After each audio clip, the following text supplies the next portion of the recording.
So the Empire arrives on Janix and shuts down the city as Devon and Daki try to stay a step ahead of the Inquisitor Marrok, who's right on their heels.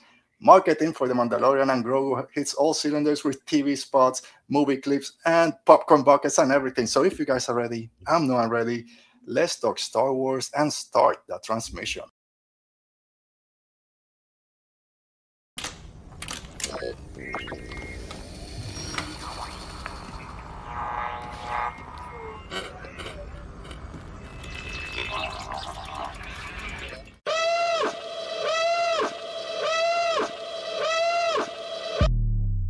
Rebellions are built on hope.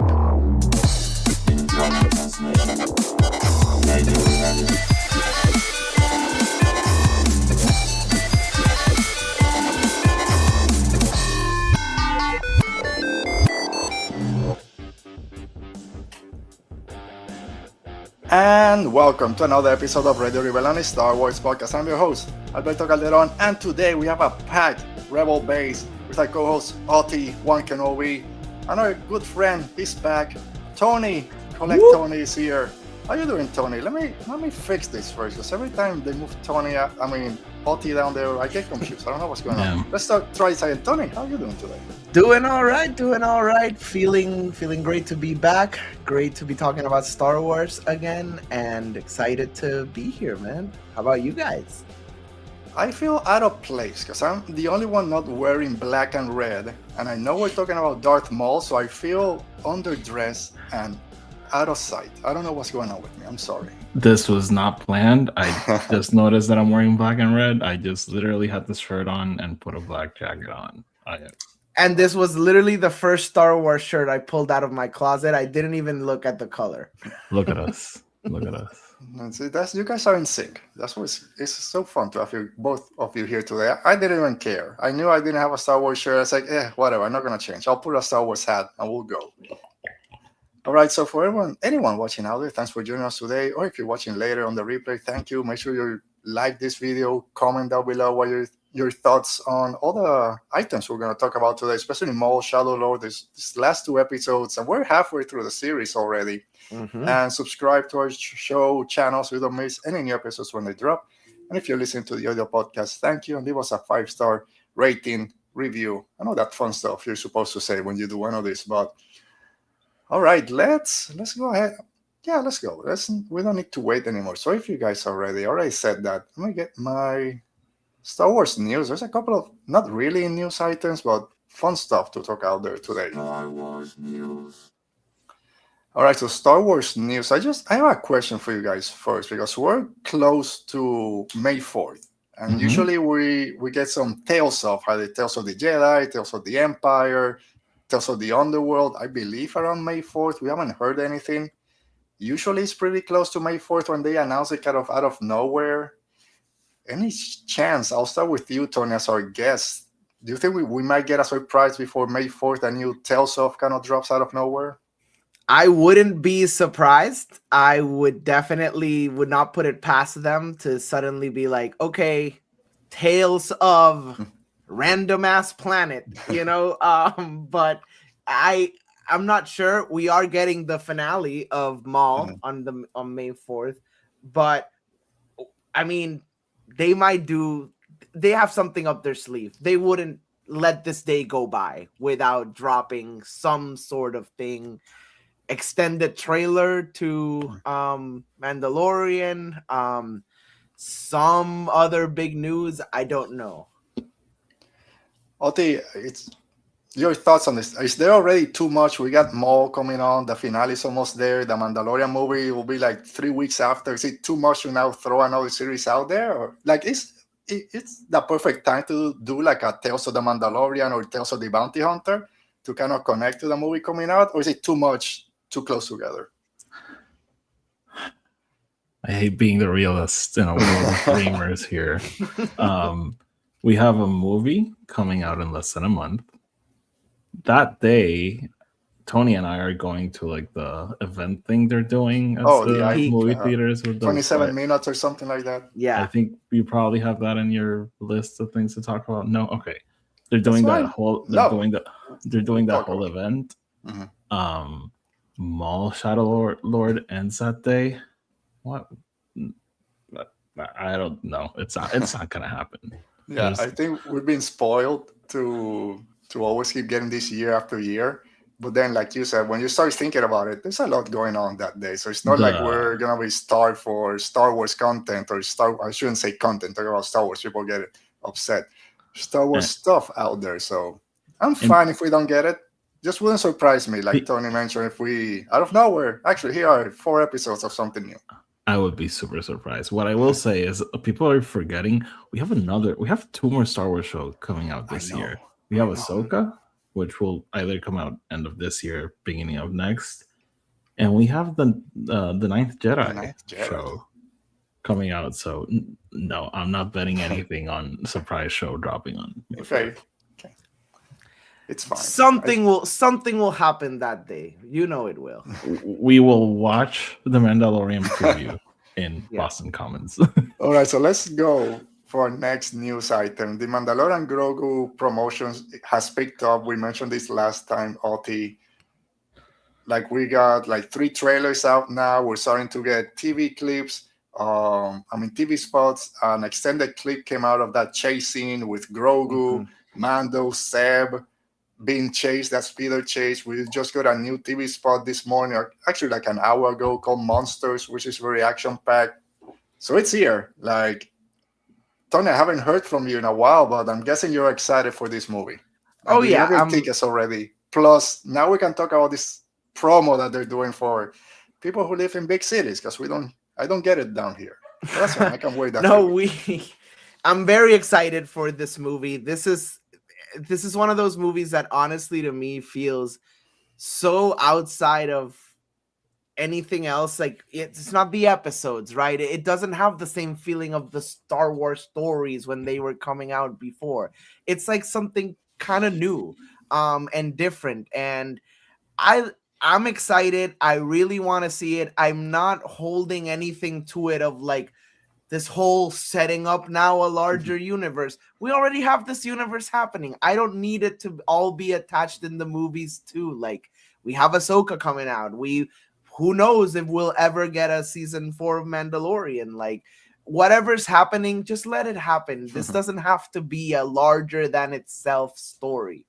So I'm really excited for it. And yeah, like Oti said, like I saw the thing come out in literally Instagram saying like, oh, IMAX is doing this sneak preview thing. And I literally clicked on it thinking it was going to immediately be like, oh, sold out, sorry. But then it was like, oh, so how many tickets do you want? And like, where are you? And I just hit Massachusetts and it showed up and I was like, well, might as well. And yeah, like we're going to go. It's one of those like kind of things, like it's first come, first serve. I'm sure it's going to be packed. There is always a chance that we don't get to go in, but we're going to try and we'll see. How early are you getting there, OT? I'm taking the day off. No, I'm not taking the day off. I'm taking like a half day. The afternoon, I have a meeting at 1, so after that I'll probably just go to the movie theater. Yeah. And is it like a 30-minute preview, right? I'm guessing the start of the movie. So you'll know before me. You've been hiking on this for I don't know how many months. Let's start with the Return of the Jedi movie inside a movie. So you'll know before I do if it actually happens. So I'm starting to get jealous is where I'm getting at, and I don't like it. maybe I won't though, because like who says that it's like the first 30 minutes of the movie? Sure. It could be like a random scene. The finale. Just give you the end of the movie. Spoiler. I mean, I know a lot of.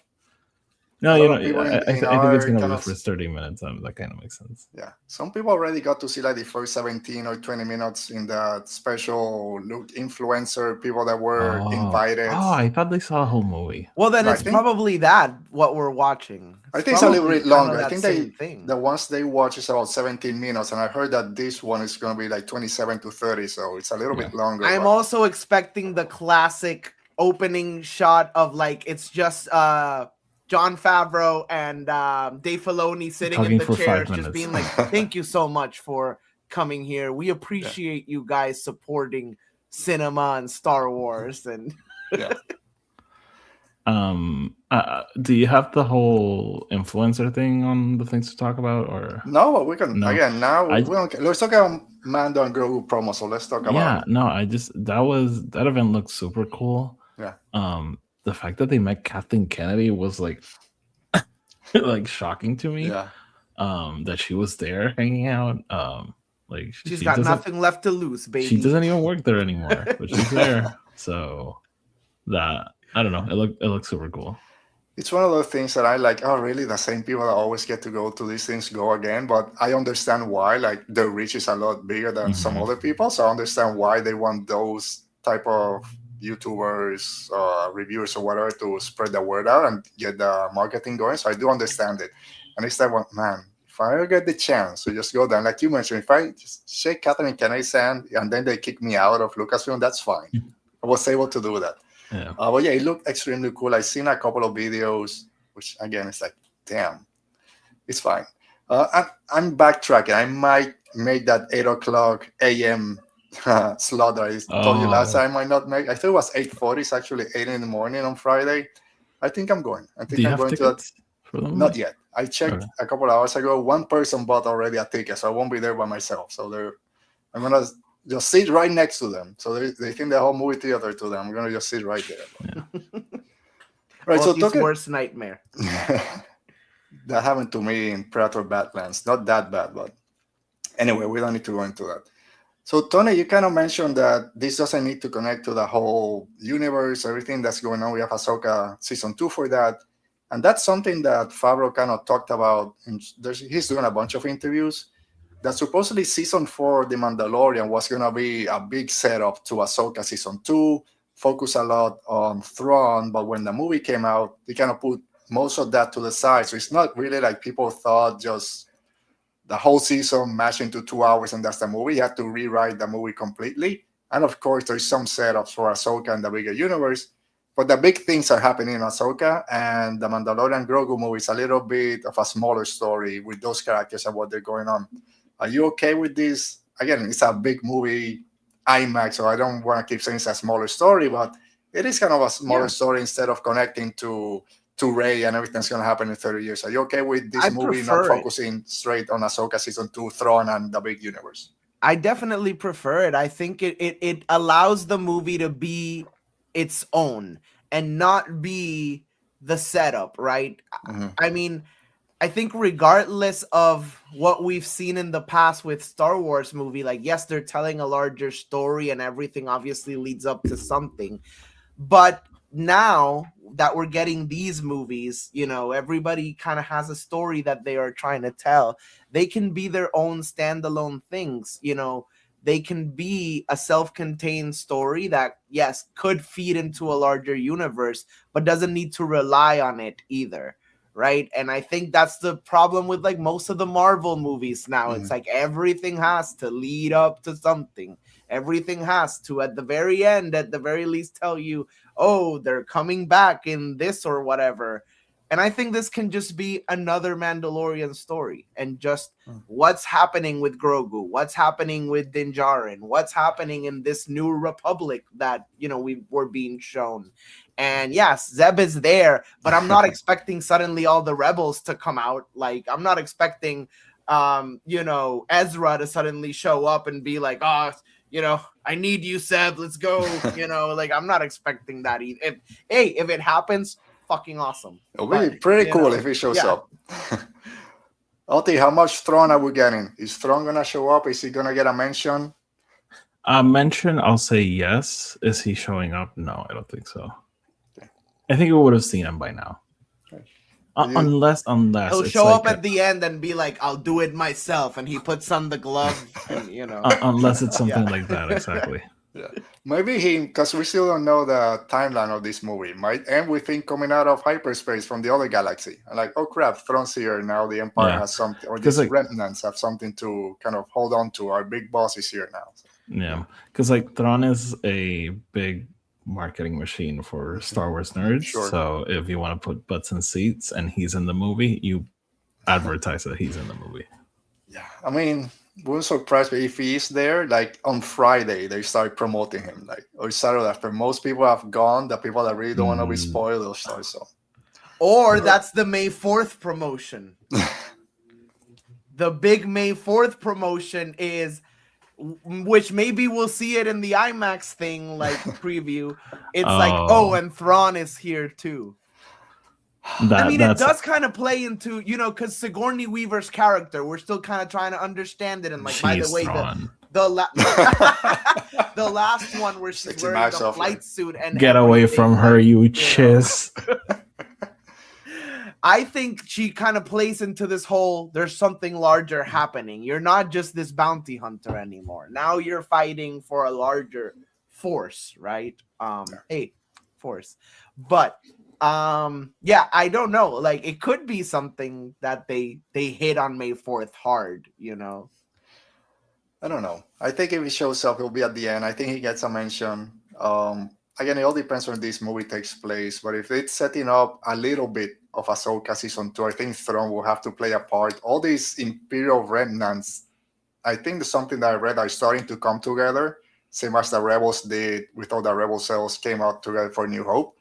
I think that's kind of what's going on, and they need someone to kind of lead. So I think even though mostly that's going to be in Ahsoka, I think at least a mention or some blurred hologram of Thrawn might be cool to see on the big screen. But yeah. All right, we only got like 3 weeks to go for this movie, and you guys, when is that special showing? Oh, May 4th, you said. Oh, May 4th, it is. Yeah. So next week, right? Yep. No, 2 weeks. The other week. Week and a half. All right, so let's go to our main topic with its episode 5 and 6 of Maul, Shadow Lord. Episode 5, Inquisition, directed by Saul Ruiz and Tatiana Drury Carvin, written by Jennifer Corbett, Bad Batch fame. And episode 6, Night of the Hunted, directed by Stuart Lee and written by Christopher Yost. I know a little bit of OT's kind of how much he's been enjoying this series so far, but Tony, we're coming into episodes 5 and 6. Where were you on the series? The story that's been telling, the kind of balance between Maul building his criminal organization again, plus what the Empire is doing, although the Empire was mostly this episode, but with Lawson, the criminal in Janix, plus the Jedi in hiding, and Maul trying to get a new apprentice, which seems to be his MO. Yeah. I mean, I've been really loving the show. I think it's been a great story that they're telling. One of the things that really sold it to me, because Oti had seen like the first couple of episodes first, and I still hadn't seen it yet. And he was like, oh, and it has this kind of like detective kind of noir vibe. And I was like, oh, that's interesting. And then when I saw it, I was like, yeah, you are telling the Maul story, but then you're also telling the story of the people in this planet at the same time. And like, I love that we still live in a universe where the Empire is still treated with some sort of trepidation, right? It's not like, this isn't Cyril Karn that immediately would have been like, where's the Empire? Please come here and help us. You know, these are people that are like, no, we don't need to call them just yet, right? And even Lawson, he clearly has a dark past, which we learn about in these last couple of episodes. But yeah, I've been really, really liking it. Maul, as always, just hits the mark running. I mean, it is literally like Sam Witwer just never forgot who he was. And I've been liking it so far. Love the Jedi. I was a bit scared of being like, oh, another pair of Jedis that survived Order 66. Here we go again. But it's not about that, really. It's also just about survival and just living in this universe, right? And how they're trying to get through it. And I've been really liking it. I love Master Daki, and I really like Riley, and I really want to see how they do this whole apprentice thing. Because you're right, it is Maul's MO. It's just I need somebody to follow me. Yeah, I love that the Empire is here. Like you mentioned, this is, I don't know, a couple of months after Order 66 and the end of Revenge of the Sith. Let's say a year at the most. But the Empire, they're a beast right now. Like, no one wants them. The people of Janix don't want them. The Jedi don't want them. Maul and his crew don't want the Empire there. So I love that we're in this time period where the Empire is feared. They're not the, oh yeah, stormtroopers, they can't shoot, ha ha ha. No, no, if they show up, you're screwed, basically. They shut down the city. They're at every kind of train stations. They set up checkpoints. You gotta show your scan doc, show your ID. Like they took over Janix right quick. It's like, oh no, we're screwed now. And then we get, as always, the Imperial with the most punchable face ever in this new Imperial agent. What was Blake. his name? Blake. Just fuck, I hate him. As soon as he showed up with that smug face, I'm like, I'm gonna hate this guy so quickly. And he plays the part perfect. But I love that we have this Empire now. Kind of everyone's on edge with them. Okay, did you enjoy this? And the Star Destroyer over the city, which is always a cool shot in animation, live action, whatever. Yeah, I'm a sucker for that kind of shot. And there's something about an animation. They did so many cool shots like that in Bad Batch that seeing it here was also cool. I was gonna say you guys get like new Jedi fatigue, and I'm always like, I was like, dude, there were like 10,000 Jedi. Well, I don't care if there's 100 left. That's like 1% of the entire Jedi population or whatever. I'm getting new Imperial fatigue. Like the minute I love my Imperials, especially if they're ridiculous and horrible. But like whenever I see a new one, I'm like, that could have been Yularen, that could have been Tarkin, that could have been Deidre, like whatever. But yeah, always fun to get a new Imperial. Yeah. It's always fun to get a new droid too. That's what I love. Two boots. Two boots. Two boots is a snitch. I know he's a snitch, but he has his redemption arc coming. It's clear. It's obvious. 100%. The minute that Imperial was like, take off those boots, he was like, oh, I'm gonna kill this guy. Oh man, but the thing Two Boots is not helping with, it's with Lawson's coffee addiction. And it's been talked about on social media, but dude, he has like 2 cups at the same time. There's like 7 on his desk. The only thing he asks for when he's being interrogated is for more calf. First thing he does when he comes out home, he has one too. Yeah. He grabs a cold one from his desk when he's brought out the interrogation room. Dude needs help. I don't know if there's patches or something in Star Wars, but he needs something. But again, I love like Lawson. He knows the Empire's not gonna leave because Two Boots is like, yeah, they're here. They'll take Maul. And then they'll leave and we'll be back. Said, no, they're here. They're here to stay. So now we're screwed. His chief gets disappeared. Hint, hint. Like this happens in real life also. But Chief Klyce gets disappeared when she goes to for the interrogation. There's nail scrapes, I guess, on that table when he goes in. So yeah, it's visual storytelling, baby. Yeah. Riley Lawson shows up. His son shows up because doesn't know who his father is. And I love that scene where he shows up to the station and there's 2 droids just arguing about procedures. Like one of them can find the files. The other's like, oh, just shut up and just go. You don't have access. I love that bureaucracy in droids. Usually it's the Empire being stupid. I just seen 2 droids arguing for the same things that we do. So, and then like you mentioned, those boots are not regulations. So yeah. I do also love what we get with the mom, right? Because we get this whole story with the mom. Okay, she just left. We kind of think, oh, maybe she just, the classic dad being a cop, losing the mom. Like, it's just a classic story. It's a Die Hard thing, right? Like John McClane. But I love it now. Like, she's an Imperial and she works in Coruscant. And it's like, okay, what is she then as an Imperial? Is she just a scientist or is she something else? Like, does she work for the ISB? Like, I don't know. Like, yeah, I thought last week that when she showed up, when they mentioned she worked for the Empire, I thought she was gonna show up on Janix when that story came, but no, she's still on Coruscant. We have no idea what she does. Maybe she's a pencil pusher, or maybe he's part of the Death Star construction. So I don't know if we'll play into it. I don't know. We'll see. And then when Two Boots is like, yeah, Riley, don't worry. I think it's gonna get cleared off. Wanted posters for our Captain Lawson. So let's talk real quick about Maul's and his group kind of reaction to the Empire's arrival. It's very different from the way the Jedi reacted. But for Maul first, Rook Cast is like, okay, the Empire's here, gig is up.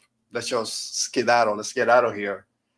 But Maul is the other way. Like, no, let's stay and watch what happens. Like, let's see how Devon reacts. Ruka said, "Oh, she tried to kill you," and he's like, "Well, that she would make an excellent apprentice. Maybe this is an opportunity for me to kind of bring her in." So, some Mandalorians want to leave.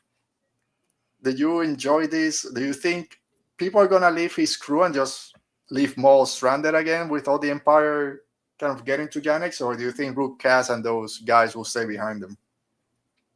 Was a question for me, I guess. Whoever, I don't. Yeah. I think. I mean, they're evil, so my first guess is like, no, they won't come back for him. But also, the show needs to happen, so I guess they'll be back next episode. Yeah. I mean, he has his faithfuls, and then he has the people who are just mercs. Like they'll come and go. But I think this is how we see how Maul's influence either grows or lessens, which will kind of, we're supposed to be leading up to a point where he is the leader of, like a crime organization, aren't we? Like, I mean, he'll take over Crimson Dawn at some point, but I don't know how much after that.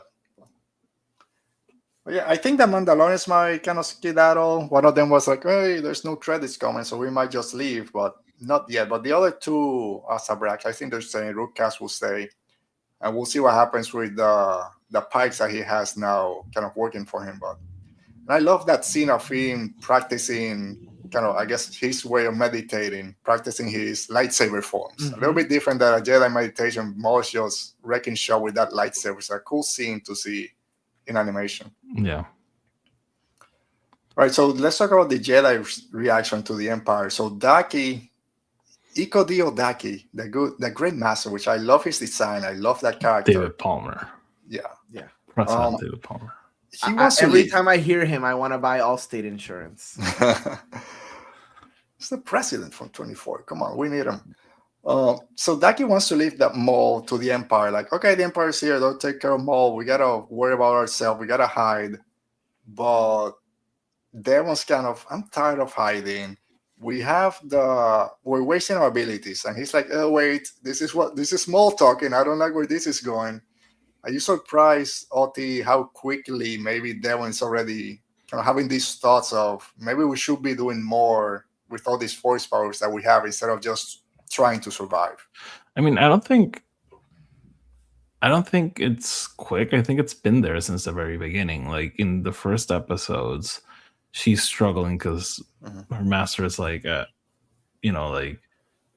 let's wait and see. Let's let things play out. Like that moment when she gets arrested, she just wants to fight back, and he's like, "Calm down. Right. We'll figure this out." So I think it's in line with her character.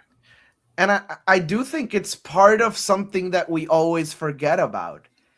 If this is really as close to Revenge of the Sith as it should be, this is a Padawan that grew up in the Clone Wars and fighting and being a warrior and fighting for justice and like for peace in the galaxy.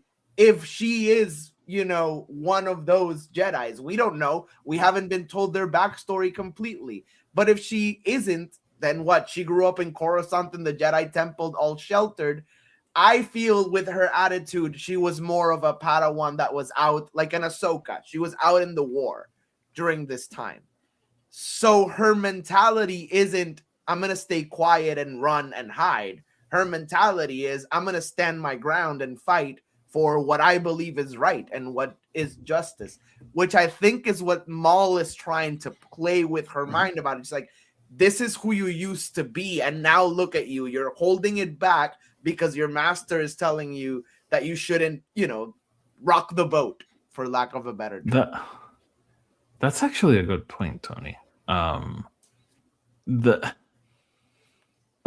yourself in her shoes. Like, she's been fighting this war that the Jedi are kind of like, we really shouldn't be fighting. Like, we know this is kind of wrong, but hey, we're here already, and the armor is pretty cool, so whatever.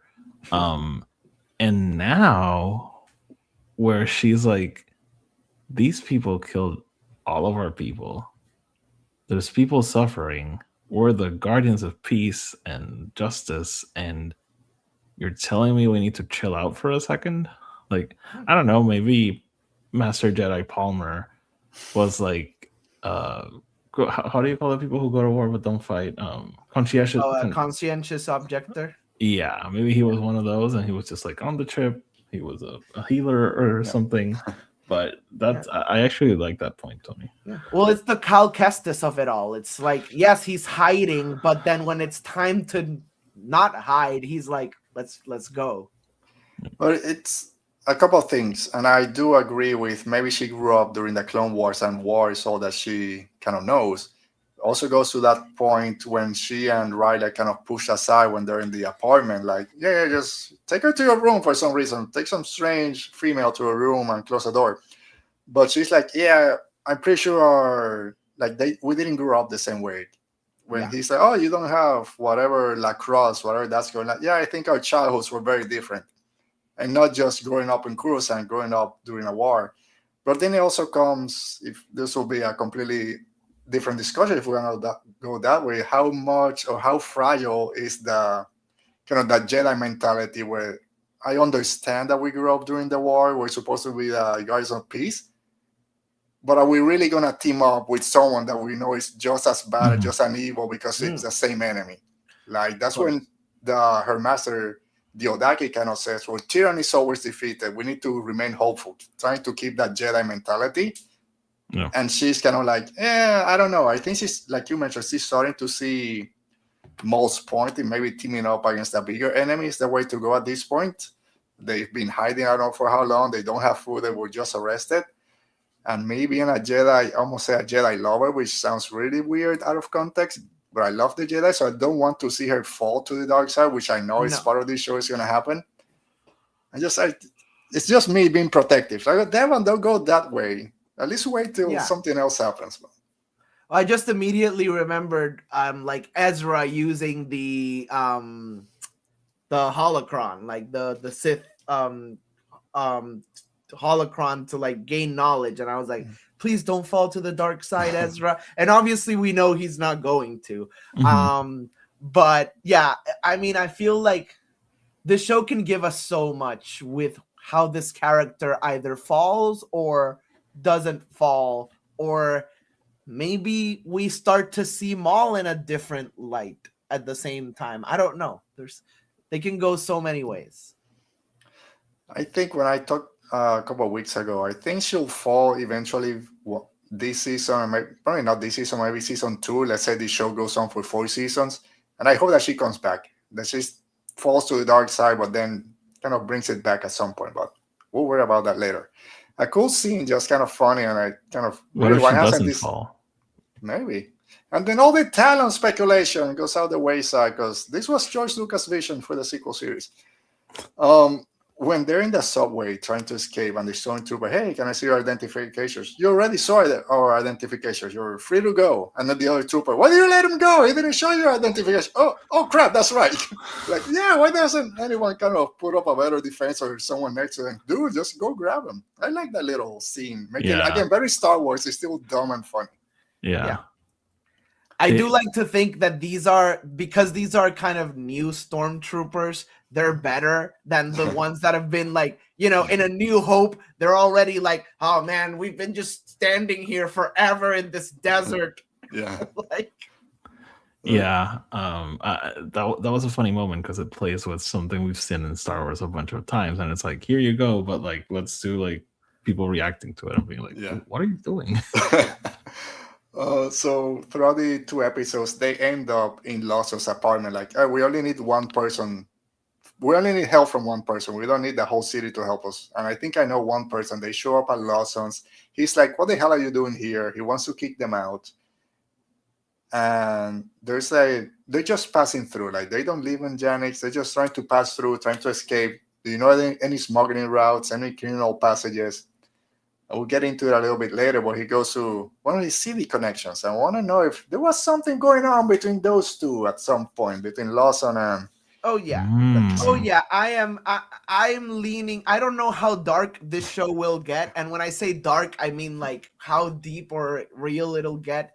I am pretty sure that Lawson slept with her, and that's why his wife broke up with him. Like, That's some pretty great. That's some great headcanon. pretty sure. You know who might be able to help us answer that is the greatest detective in the galaxy, the Cape Crusader. I'm not talking about Batman. I'm talking about Marrok, the Inquisitor, who goes on this detective hunt. I love first his introduction. Like we don't know, we don't see him when he shows up. Like Lawson is there, and then out of the shadows, we just see the hands kind of very creepily holding his shoulders and his helmet. Because tell me everything. I love that introduction. A character he was great in Ahsoka, got made fun of because you're just a green smoke. He was great in this episode. It's like, oh no, we gotta fear this guy, and then goes on this detective hunt trying to find Maul's hideout first, then follows and gets where they're hiding in Lawson's apartment. So I love this introduction to the character. Yeah, that introduction was pretty cool because I had completely forgotten he was going to be on the show. Oh wow. And like when he goes into the room, I was like, oh, what? Because at first he gets the hologram. It's like, is do they have Maul on the line? And no, it's just like the picture. And I'm like, then what is this about? And boom, Marrok shows up. I'm like, wow. Yeah. No, I was excited. I think he played very well into the show and where they are. And again, establishing the whole Inquisitor thing without having to recycle characters in a major way. Like, yes, let's use Marrok. Like, he's there. He exists. Why not? And we haven't seen that much of him. So I do like that. And I thought it was the biggest spit in the face to the character of Maul as well, because you have these, like, he was meant to be the golden child, right? He was meant to be the one that Sidious would help rise and they would create this empire. And obviously he gets kind of cut in half and then thrown into a fucking well.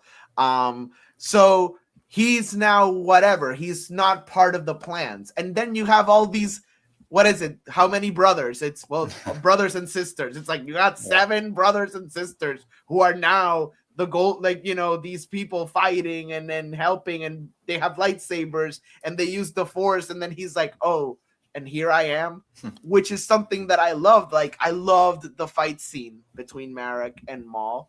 But then you have Marrok with the automatic thing, and then you have Maul being like, let me show you how it's done. And like just doing the twisting himself, like that was a great scene. Something I love that this show has been doing, it's you don't need to know the whole backstory to understand what's going on. Like they don't need to introduce, well, the Inquisitors, they're actually fallen Jedi that were brought to blah blah blah. No, they're Jedi hunters and they're just gonna wreck shop. That's all you need to know. They've been teased for about 2 episodes now since Maul told, oh, do you know about the Jedi hunters? That's the only thing you need to know. And then when they show up, you know, okay, that's the Jedi hunter. And everyone's afraid of them. You don't need to go through this whole backstory. But before the fight with Maul, we get the fight in the apartment. Just doing the Qui-Gon Jinn, using the lightsaber to create a new door. Just walks in, kind of head cocking to the side. And where are you guys hiding? Great fight. At least Daki put a better fight against Marrok than he did Maul in the previous episode. Burns the apartment down. The others start running. There's a gunship battle. They steal the ships, but crash them because they're still being chased. But again, this show, especially these 2 episodes, kind of kept everyone just, there was no time to breathe. Just go since it started. So yeah, we have the Jedi versus Lawson. All right, I talked already. So let's go a little bit more. After they escape the apartment, this is when Lawson says, okay, I think I have one person that might help us get out of the planet. Let's at least help you guys. Rena Sul is her name. She showed up a couple of episodes. Lena Sul. Rena Sul. Let's not go. When you mentioned, oh, these armors look cool, talking about the Jedi fighting the war, it just brought back all those memories of the High Republic when they start wearing their armor to fight the Nile. Not the Nile. I'm gonna say, dude, it's been like a year and a half, and you haven't finished the. It's been like a year. It's been like 10 months. No, it's been a while. How many books behind are you? Like 3? Like 3. Okay, then it's been a year and a half since you read something. Anyway, did you finish the High Republic, Tony? I have not. I'm the same Jeez. amount of books behind as Oti is probably. Okay. Soul Okay, Brothers. you're gone. You're gone. I can't believe that after 5 years almost of the High Republic, we're still doing this and people are not finishing their books. It's been like 6 years of the High Republic. Oh my goodness. Anyway, at some point we'll do a whole recap of the whole 3 eras. Yeah, we'll read all of the books. In one go. So what Lawson kind of says, oh, she was a bounty hunter. She helped me out in wherever place. I saved her life. She saved mine, and now they have that bond. I think that bond is something else, and I think we'll hear a little bit more about it. If not, they wouldn't keep bringing Lawson, not Riley's mom. She's been brought up a couple times. Mm-hmm. I think something happened there. We'll figure out. I'm telling you. Yeah, I agree. No, I agree with Tony's headcanon. I just don't know if they're gonna go into like, oh, there was an affair. And... No, yeah, I don't think it's good. But like, you have that little shot of like when Devon asks Riley, like, oh, who's that? And he's like, oh, I've heard my dad talk about her before. I'm like, Yeah. oh, shit, oh. Heard him calling behind closed doors when I'm supposed to be sleeping. Yeah. But the Empire arrives before they can escape. Shootout, they get separated, our heroes get separated. Daki and Lawson are fighting the Empire to give Devon and Riley some time to escape. And this is when Marrok shows up again, like you mentioned, Tony. But before Maul shows up, it's Devon versus Marrok on a speeding train. And talk about visuals, right? This whole scene was great. You don't know where it's going to happen. I've been thinking that Daki is going to die eventually. I thought when the Inquisitor showed up in their apartment, I thought that's where he was going to his... No, he's dying. He's dying 100%. Oh, yeah. I mean, but I thought it was going. I was afraid it was going to happen this episode with so many lightsaber fights they had against Marrok. I'm glad it didn't happen. But even Riley, maybe he's caught up into it. I think Riley's gonna. I thought he was gonna die. Maybe not now. I thought Riley was gonna get it, but. Where is Maul? And then he shows up. Otis, who's got the biggest aura right now? Maul showing up or Marrok? The way he's acting? Oh my god, what's all this about aura? Dude, I have 2 teenagers. This is all I hear every single day. Gen Z. I think Maul. Let's say Maul. Right. But that intro, that when she's getting her ass beaten, and Marrok, I guess, doesn't really care, or I guess he's surprised that Jedi are there, but his main kind of focus is finding Maul. So I'm glad when he showed up and, oh, you survived or you're alive. So the Empire wasn't sure if he was still alive or not. But I mean, I think the Empire is just more worried about Maul than they are worried about however many remaining Jedi there are. Like, you know, like, yes, there are certain Jedi, you know, like I'm sure Palpatine is very butthurt that he has no idea where Yoda is, but you know, I don't think he cares about Master Daki and like, you know, they care a little bit because that's the whole reason of they do, but Maul is public enemy number 1 because Maul is the one that kind of knows all the secrets. He's like there's a reason why they killed off Dooku. You know what I mean? Like, because you don't leave loose ends. And Maul is the biggest loose end that Palpatine has right now in the galaxy. Yep. Yeah. I agree.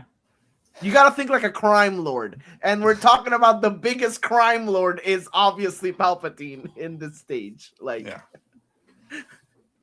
So I love that scene, and before I'm waiting to see the helicopter lightsaber. I thought he was gonna use it on when they were on the roof, and they escaped in those gunship. I thought he was gonna wee, or he didn't.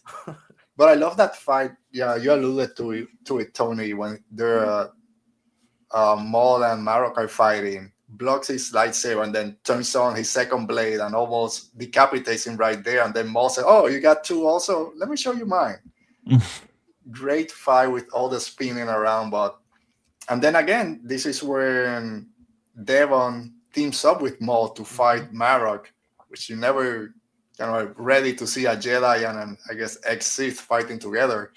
But a great scene, and then kind of cuts it off. Marrok goes kind of flying the other way. Oh, now you've seen the face of your true enemy.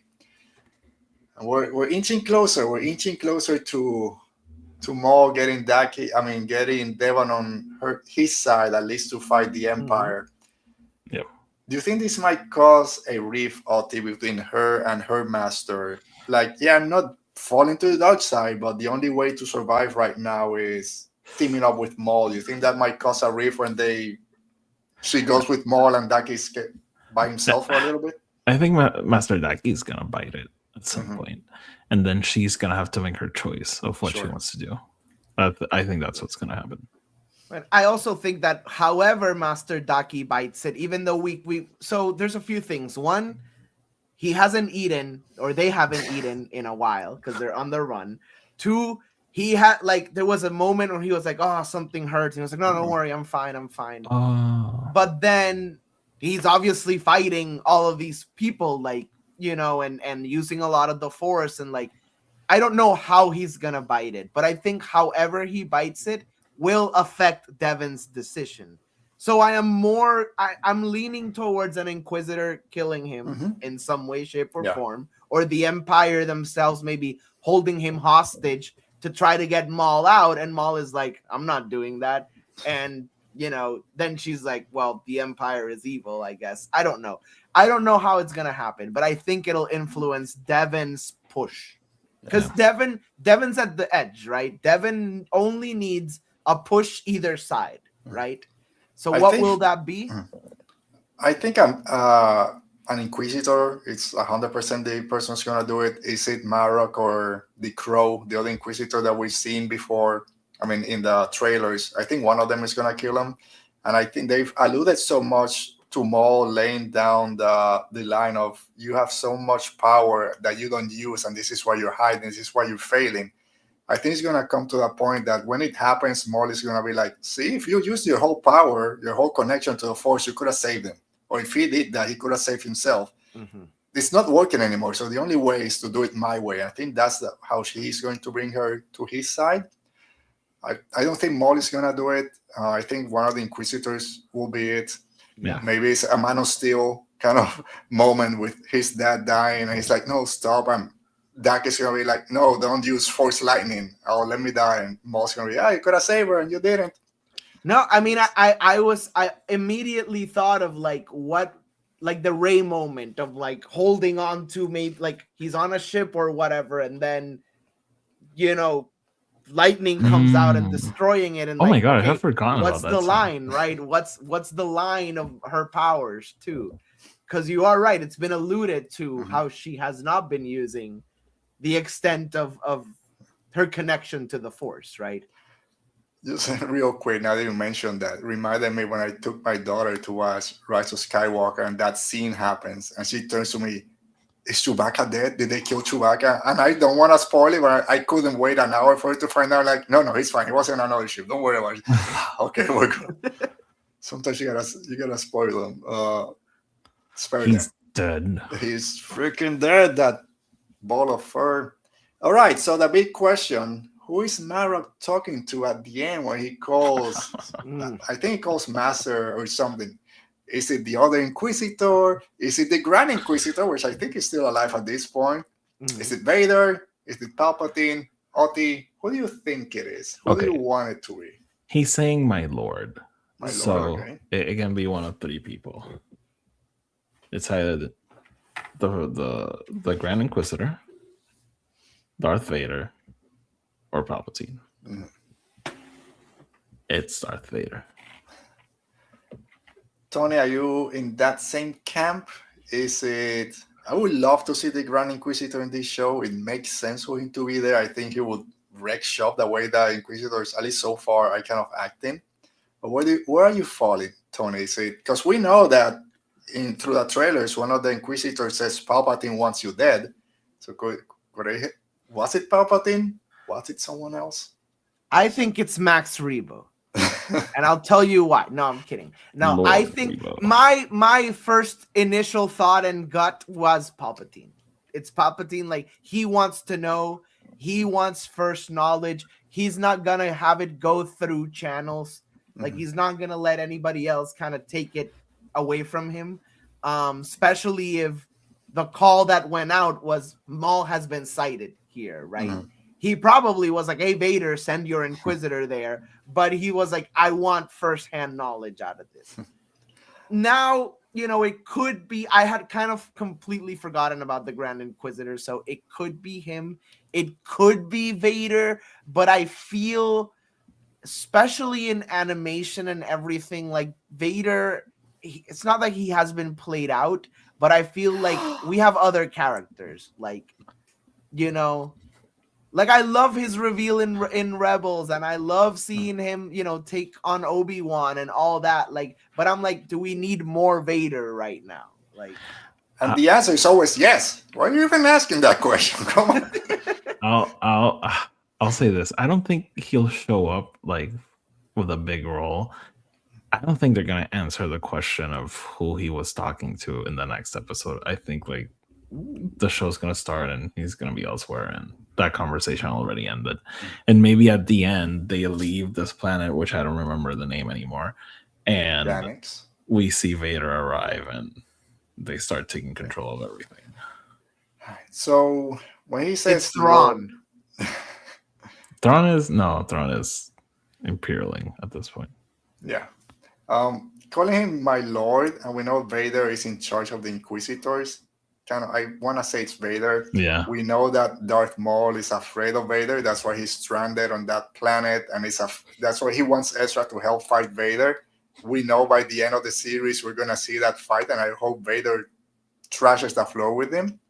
So I want it to be Vader. I don't think we'll find out next episode. I think they'll send the other Inquisitor as kind of, okay, here, I send you some help to deal with it. Maybe by the end of the season we'll get the reveal of who that person was with. Might be Vader. But go ahead. The Maul Vader fight, I want that. Oh yeah. And season 2 got announced already, which is not a surprise because we know how long it takes to do animation. So if they want this to come out next year in a year and a half, it needs to be working.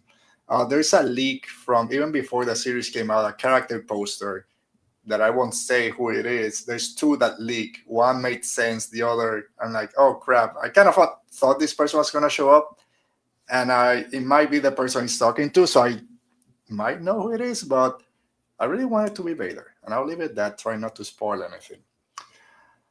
All right, Tony, as we start to close, any theories of where this might lead? I should have the... Oh, just looked at the character posters. Nice. Oh, wait, send them to me. Why do you find this? I want the leak.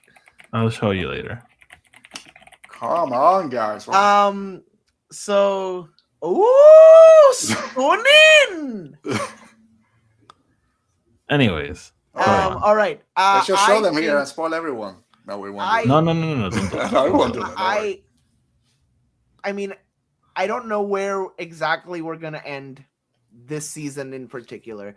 I really just want to see more of this crime lord persona go into Maul, less the Sith thing. We also have to remember he's going crazy. He's like slowly really going crazy. Because to the point where we see him in Rebels, right? He's on a whole other level of we don't know how crazy. long he's been stranded in Malachor by himself. Yeah, but come on, like he's already been like he has visions, he has all this stuff happening to him. He's clearly losing it. But he is going to be the head of Crimson Dawn at some point, like we said. So I want him to get more into that Michael Corleone of like just doing what needs to be done. I mean, we've already seen him like just walk into a room and just start chopping heads, like like that's his vibe. Yeah. So I want to see more of that. I'm very intrigued about Devon's arc, and yeah, I want Lawson. I want all of them to suddenly become this like kind of bounty hunter crew or something. Do you think like Lawson is gonna join them? There'll be something. There'll be a twist. Or do you think Lawson by the end of this? No, Lawson's a good guy. I said what I said. All right. It's these two episodes were the ones that kind of walked away a little bit from the crime element. It was more the Empire's here and we got to deal with them. It's going to be interesting to see if they go back to it as the season goes on. We got, 4 episodes left? Maybe the rest of this season is dealing with the Empire and with the two Inquisitors. But if they do leave Janix by the end of the season, him and Devon, I'm guessing Rook Cass and some of his other crew, and then starting season 2, it goes back to more this crime element, and you start bringing Crimson Dawn and the Huts and the Pikes. I kind of focus a little bit more on that. Yeah. It's going to be difficult, I think, just to kind of go back too hard on it this season when we just introduced now Marrok and we know another Inquisitor is coming, but I don't know. They've surprised we're us in the past. obviously leaving Janix. We're not. This show can't exist in just one planet. I love that. Forever. At least so far. I love that we stayed in one place so far because Janix is such a cool place. Season 1. I think season 1 will definitely end in Janix, but I'm thinking season 2. That's when we'll start building a little bit more of like what's happening. Okay. Is he gonna go straight to the Pikes now to bring his fight to them? Is he going to like kill Dryden Voss?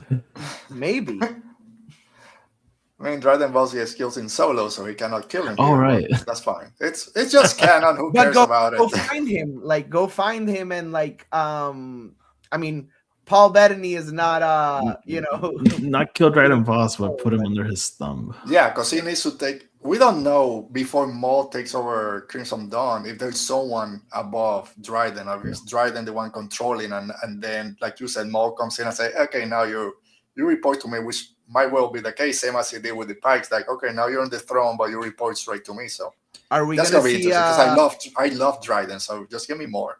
Are we gonna see a young Kira? Yes, if we get Dryden and like if we get Crimson Dawn itself, like I think we're getting a young Kira for sure. Yeah, I think so. I'm trying to think today's Kira book, Crimson Rising. I think is that before Solo? Is that before? Yeah, it's during Solo. Part in Solo. It's like when they separate and all her time apart from Han until they get back together. Alberto, how many times have shows contradicted books? I know, but you want that Hornet's Nest kicked again? I know at the end we're like, it doesn't really matter. It's gonna get kicked at some point. Is Maul in the book though? No. I thought it was gonna lead to that, but no. I thought it was gonna lead all the way to the end of Solo and meeting Maul and all that. It doesn't, which was a little bit disappointing. The book itself is great, but that part was a little bit disappointing. All right, so again, we're all loving Climb. That's the name. Crimson Climb. Thank you. We all love it. Whatever. I'm thinking about Dio. Red Rising. Rainbow Rising. All right, that's something else for another day. Well, to the witch. All right, so thank you for joining us today. Right there, right under an hour. I'm surprised with the three of us here, but great show so far. 4 episodes left, and then the Mandalorian and Grogu movie is coming out. So excited for that. So, Tony, thanks for being here. Where can people find you out there in the socials? People can find me at CollecTony52 or just follow Film Not Included as well. I'm there on either one. I won't answer, but Oti might. So. Yeah, you can find Tony wherever you can find me. All right. So I want to talk to you guys, at least one of you, after that May 4 special viewing. No spoilers when I want to see your hype level. All right, we'll be back next week. Oti, people can find you down there, or follow Tony and they'll find you. It doesn't matter. Yeah. So we'll be back hopefully next week. We'll see if we can get another guest in. Tony, thank you. We'll get you back sometime soon. Stay safe, guys. Be safe. Get your tickets for Mandalorian and Grogu. See you next time. End transmission.